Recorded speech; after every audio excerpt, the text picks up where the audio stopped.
Arabia.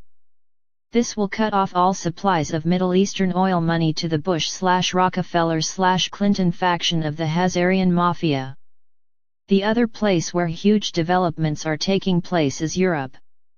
There, officials in Germany, France, and Italy are now openly calling for a military alliance with Russia to free Europe from the grip of the Bush/Clinton/Rockefeller, BCR, faction of the Hazarian Mafia that still controls Washington, D.C. and New York. The European moves are taking place in preparation for a collapse of the banking system there that could break into the open as early as this month.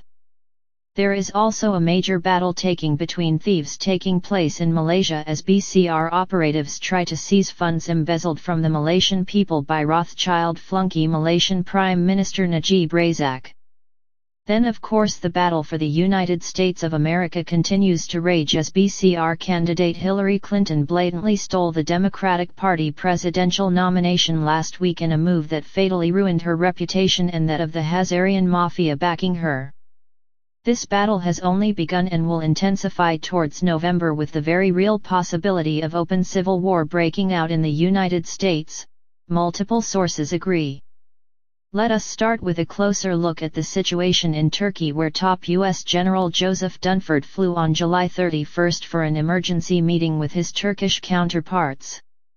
The meeting took place as Turkish government officials openly accused the U.S. of trying to overthrow its government and Turkish troops surrounded the nuclear-armed U.S. Incirlik Air Base.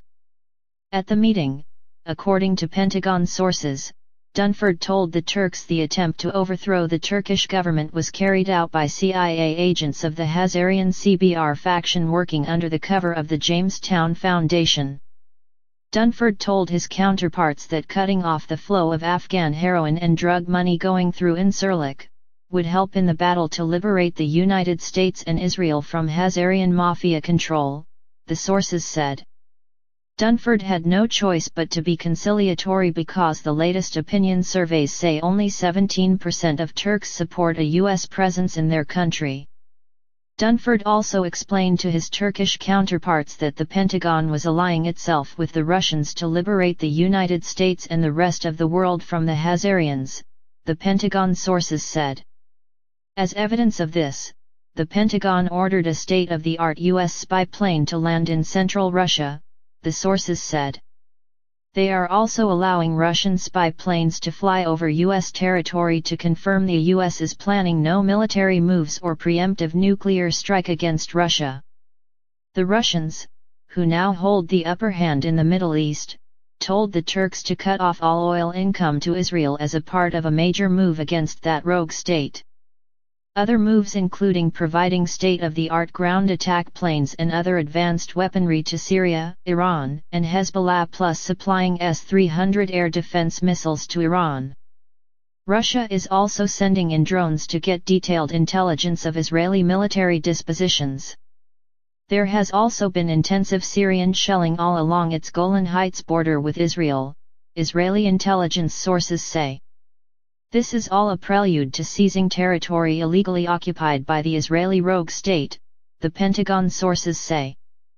The endgame is for Israel to become a Jewish autonomous zone within a restored moderate Sufi/Sunni/Shia caliphate, White Dragon Society sources say. The pseudo-Muslim Satan-worshipping Salafist heretics will have no place in this loose confederation of Muslim states, they say.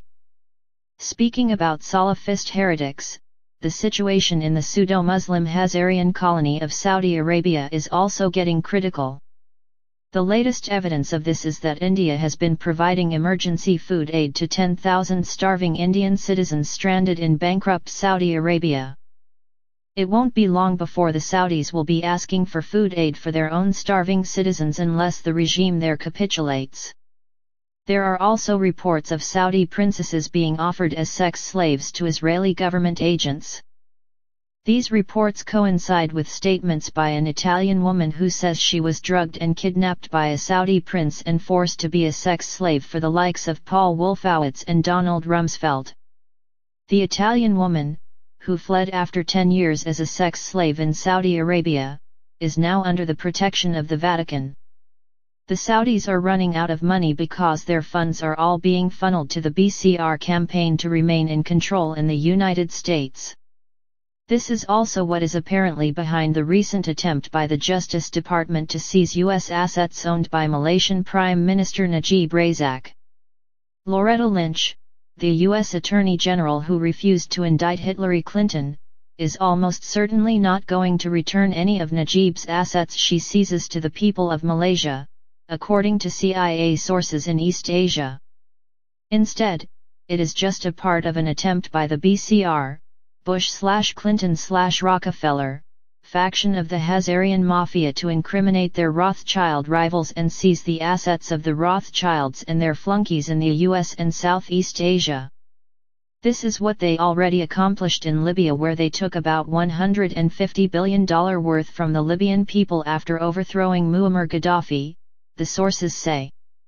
As reported by us in a news flash on July 31, Najib is negotiating now to keep at least part of his fortune and have protection from Hazarian assassins in exchange for testifying about Malaysian Airlines Flight 370 and other things, the Asian CIA sources say.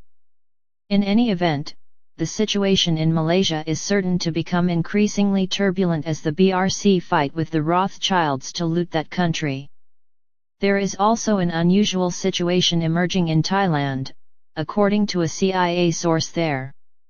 The Thai government has just ordered all foreign, Western-owned gold mines in the country to cease operations, he says. The economy in all of Thailand is in ruins. Even the local Thais selling produce at the market are complaining that business is almost at a standstill, the source says. The move to shut foreign gold operations may be part of an ongoing move to ensure the Hazarian Mafia is cut off from any possible physical backing for their fiat US dollar and euro currencies.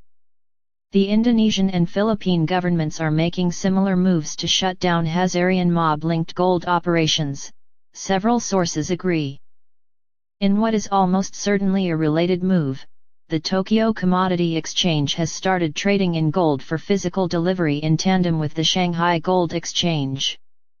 The other sign that some sort of major change is imminent has come from Europe, where Monte Paschi Bank just got a €5 billion bailout that was worth 5.6 times its entire market capitalization. This means it did not become the first domino that took down the Italian and then the French banking systems with it. It is no coincidence that in tandem with the bailout, a group of French lawmakers visited the Crimean Peninsula and spoke in support of Russia's annexation of the peninsula. It is also certainly no coincidence that a French general publicly called for a French alliance with Russia and an end to NATO. Many influential Germans are also calling for a European alliance with Russia to replace the criminally degenerate NATO. It is no wonder then that the Hazarian Nazi coup d'état government in the Ukraine is looking like it is in trouble.